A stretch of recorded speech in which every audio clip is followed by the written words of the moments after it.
PR besar Bima Sakti jelang Piala Dunia U170 2023. Masih gengsi pakai pemain diaspora tanpa kompetisi usia muda timnas Indonesia bisa apa?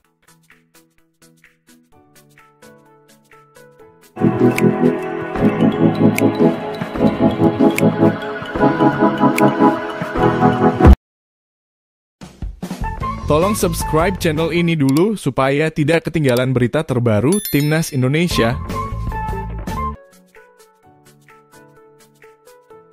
PR besar Bima Sakti jelang Piala Dunia U170 2023. Masih gengsi pakai pemain diaspora tanpa kompetisi usia muda Timnas Indonesia bisa apa? Ketua Umum PSSI Erick Thohir secara tegas menyebutkan kendali Timnas Indonesia U17 akan diserahkan kepada Bima Sakti. Pelatih berusia 44 tahun itu dianggap memiliki kapabilitas yang mumpuni. Namun penunjukan Indonesia terbilang sangat mendadak. Sebab turnamen itu rencananya bakal bergulir mulai 10 November hingga 2 Desember 2023. Secara infrastruktur, mungkin Indonesia sudah siap menyambutnya, namun Timnas Indonesia U17 wajib mengejar ketertinggalan secepat mungkin. Berikut ini pekerjaan rumah yang kudu diselesaikan Bima Sakti sebelum tim Garuda Asia berlaga di Piala Dunia U17. Problem tim kepelatihan Garuda Asia sangatlah kompleks. Mereka harus segera mendapatkan pemain yang tepat untuk fondasi tim yang kuat. Masalahnya tak ada kompetisi usia muda resmi yang digelar PSSI dalam beberapa tahun terakhir. Jika jajaran pelatih belusukan mencari pemain ke daerah, cara tersebut kurang efektif karena ketiadaan kompetisi usia muda. Tanpa pertandingan rutin, kondisi para pemain akan jadi pekerjaan rumah utama. Tak hanya masalah taktik, tetapi juga kondisi fisik mereka jadi tanda tanya besar. Melakukan pemusatan latihan jangka panjang rasanya jadi solusi instan yang pas. Namun mereka juga harus berhitung agar pemain berada dalam peak performa saat turnamen nanti. Pemusatan latihan saja tak akan cukup menghadapi turnamen sebesar Piala Dunia.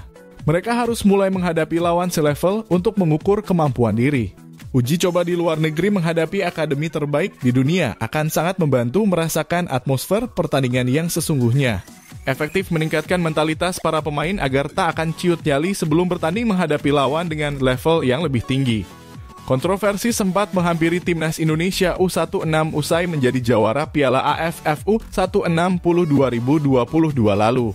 Tim ofisial dan kepelatihan meneriakan kata local pride yang merujuk kehebatan mereka merengkuh gelar juara. Namun ucapan tersebut juga bisa diartikan sendirian kepada pelatih Sintayong yang belum juga mempersembahkan prestasi. Ataupun kepada PSSI yang terus menggaungkan program naturalisasi. Menghadapi turnamen bergengsi seperti ini, tim kepelatihan mungkin harus menurunkan sedikit ego mereka untuk tidak gengsi dan malu. Indonesia membutuhkan pemain terbaik sekalipun itu adalah pemain diaspora. Berikut ini pemain keturunan Indonesia di luar negeri yang bisa dipanggil untuk Piala Dunia U17. 1. Julian Urip lahir di Alkmaar 26 Oktober 2006 dari orang tua yang memiliki darah Indonesia, Surabaya. Dia berposisi sebagai gelandang serang dan memiliki bakat sepak bola yang bagus.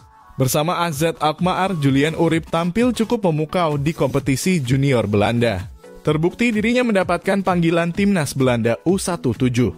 Belanda yang gagal lolos ke Piala Dunia U17 ini jadi kesempatan PSSI untuk memanggil pulang Julian Urip ke tanah leluhurnya. 2. Abdurrahman Iwan, pemain ini memiliki kasus yang menarik. Meski lahir dan besar di Qatar, Iwan adalah putra pasangan asli Indonesia bernama Iwan Kuswanto dan Tarini yang berasal dari Banten. Orang tua Iwan sudah lama tinggal di Qatar karena pekerjaan ayahnya. Namun ia didapuk untuk membela timnas Qatar U17. Iwan adalah seorang striker di Aspire Football Academy Qatar. 3. Welbelia Scott de Halim Jardim, anak mantan pemain asing Liga Indonesia asal Brasil, Elisangelo Jardim de Jesus, yang menikah dengan Liliana Halim asal Banjarmasin. Saat ini, Welber tercatat sebagai pemain di Akademi Sao Paulo. Itu adalah klub elite Brasil yang melahirkan pemain sekali berkaka. Jika PSSI mau, Welber akan datang dengan senang hati. Sebab orang tuanya memang menginginkan remaja berusia 16 tahun itu main untuk timnas Garuda. 4. Kenzo Riadewal mendapat darah Indonesia dari ayahnya. Dia pun kini punya 2 kewarganegaraan, yakni Belanda dan juga Suriname. Dia menjadi sorotan setelah kepindahannya ke AZ Academy. AZ Alkmaar diketahui sebagai sebuah klub sepak bola profesional yang berkompetisi di liga tertinggi sepak bola Belanda. Pemain berbakat ini bahkan disebut memiliki talenta seperti Kylian Mbappe karena aksinya di tengah lapangan yang sangat menawan. Gimana menurut Sobat Garuda? Yuk berikan komentarnya guys!